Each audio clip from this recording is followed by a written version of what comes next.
सत्य का साहस। नागपूरची ओळख आणि शहराचं वैभव असलेला अंबाझरी तलाव सध्या अस्तित्वाच्या लढाईला समोर जातोय। ज्या तलावाच्या सौंदर्याची चर्चा व्हायची तो तलाव आता जलपर्णीच्या विळख्यात सापडलाय। नागपूरकरांसाठी चिंतेची बाब म्हणजे अंबाझरी तलावाच्या जवळपास अर्ध्या भागात आता जलपर्णीचा विस्तार झालाय। याला कारणीभूत ठरता येते म्हणजे हिंगणा एमआयडीसी मधील रासायनिक आणि दूषित पाणी। हे पाणी कोणतीही प्रक्रिया न करता थेट तलावात सोडलं जातं असल्यानं प्रदूषणाचा प्रश्न उग्र झालाय। याचं गंभीर मुद्द्यावर आता राजकीय स्तरावरून हालचाली सुरू झाल्या आहेत। भाजप आमदार डॉक्टर परिणय फुके यांनी प्रश्नी पुढाकार घेतला असून तलावाच्या पुनरुज्जीवनासाठी ते आज राज्याचे मुख्यमंत्री देवेंद्र फडणवीस यांची भेट घेणार आहे। या संदर्भात मीडियाशी बोलताना डॉक्टर परिणय फुके यांनी आपली भूमिका स्पष्ट केली आहे।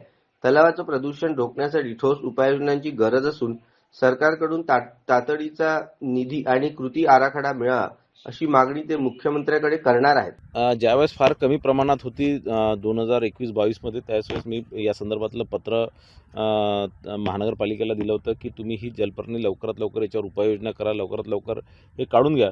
पण त्यावेळेस त्यांनी दिरंगाई केली आणि आज हे फार मोठ्या प्रमाणात वाढलेलं आहे। याच्यामध्ये मोठ्या प्रमाणात वाडी नगर परिषदचं सिवरेजचं पाणी याच्यामध्ये येतं।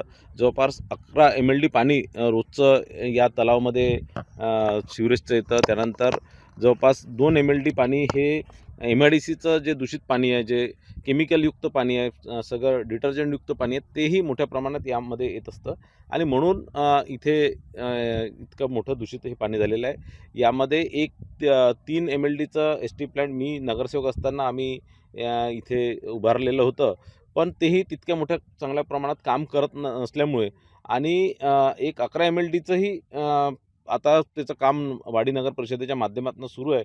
तेही लवकरात लवकर जर झालं तरच हे जलपर्णीचा काहीतरी उपाय इथे होऊ शकतो। हे अंबाझरी तलाव आणि हा परिसर हा माननीय मुख्यमंत्री साहेबांच्या दक्षिण पश्चिम मतदारसंघाचा भाग आहे आणि कुठेतरी या तलावाकडे महानगरपालिकेने दुर्लक्ष केलेलं आहे आणि म्हणून मी यामध्ये त्यांचं लक्ष वेधणार आहे। मागे DPDCच्या मीटिंगमध्ये सुद्धा हा विषय मी मांडलेला होता।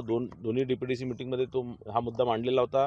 माननीय बावनकुळे साहेबांच्या आदेशाने आज सगळे अधिकारी इथे कलेक्टर विपिन इटनकर साहेब असतील किंवा महानगरपालिकेचे आयुक्त अभिजित चौधरी असतील किंवा पोल्युशन कंट्रोल बोर्डाचे अधिकारी असतात, नागपूर इम्प्रुव्हमेंट ट्रस्टचे अधिकारी असतील, फॉरेस्ट विभागाचे अधिकारी असतील, सगळ्यांनी इथे आज व्हिजिट केलं आणि हे पाणी वर कसं ट्रीटमेंट करणार, हे पाणी घाण पाणी इथे येण्यापासून या तलावामध्ये येण्यापासून कसं रोखणार आणि जलपर्णीचं निवारण कसं करणार, याला नष्ट कसं करणार, याच्यावर सगळ्या आज चर्चा झाल्या।